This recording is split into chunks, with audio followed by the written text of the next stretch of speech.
Ano daw? Sir, pwede pong magpalinis ng aircon. Budget meal lang po. Wait lang ha. Budget meal. Hindi, walang ganun, sir.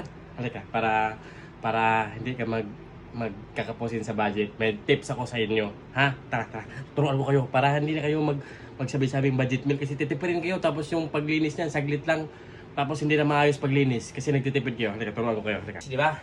Pag meron kayong aircon na split type or window type, halimbawa, araw-gabi no ginagamit, so hindi mo na paabotin ng 4 months. 6 months, 4 months lang. Pero pag gabi mo lang ginagamit, 6 months lang. So meron akong tips, guys. Meron kayong mga bote ng plastic o kaya mga sa soft drinks. Kunin nyo lang yun. Itabi nyo dito, guys. Ganyan, o. Yan. Ganyan, di ba? Ngayon, or kaya itago nyo kung saan naman itatago. Maglagay lang kayo araw-araw ng 10. Kung every 6 months ka nagpapalinis. 10. Ha? Araw-araw, 10. Lagay mo dyan. So, sa isang buwan, 30 days. Ngayon, 6 na buwan ka bago magpalinis, so magiging 180. Di ba? Ano na yun? Sobra na yun kasi mayroong iba 31 days, di ba? So, ginawa ko na ng 30 days. So, 180 times 10. So, mayroon ka ng 1.8. Ngayon, 1.5 lang singil sa ganyan karamihan. Yung 300, may sobra pa. Nasa sayo na yon kung gusto mo ibigay doon sa naglinis, pang tape. Pero hindi sa pilitan yon, nasa iyo na yon. Kung kuripot ka talaga, pundo mo lang yan doon para sa susunod, may 300 ka pang pundo. Di ba?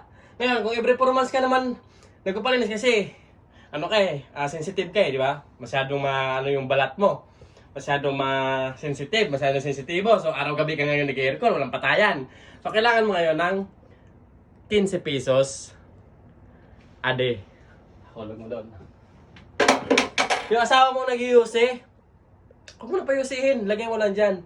So, every 4 months, meron kang 120 days para mag-ipon times 15. So, magiging 1.8 pa rin. So, sa'yo na yun. Kung bibigyan mo yung 300 na sobra, 1.5 lang singil dyan. Ngayon, kung window type lang aircon nyo, hindi na abot ang 1.5. Depende na lang sa technician yan kung magkano singil nila, ha? So, yun lang tips. Huwag na kayo magsabi ng budget meal. Walang budget meal ngayon. Ha? Magiging wise. So, yun lang, men, ha? Bakit? Anong ginagawa mo? Wala, nagagawa ako ng content. Content na mo. Nagbibigay ng tips sa mga customer.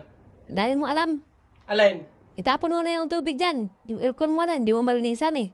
Punong-puno na yung naasawa dyan, oh. At pumuha na yung tumutulo. maingay. Ano lang to? Content lang to. Ito na, tatapon na nga, oh. Sige na, guys. Tatapon ko muna. Natulog kasi.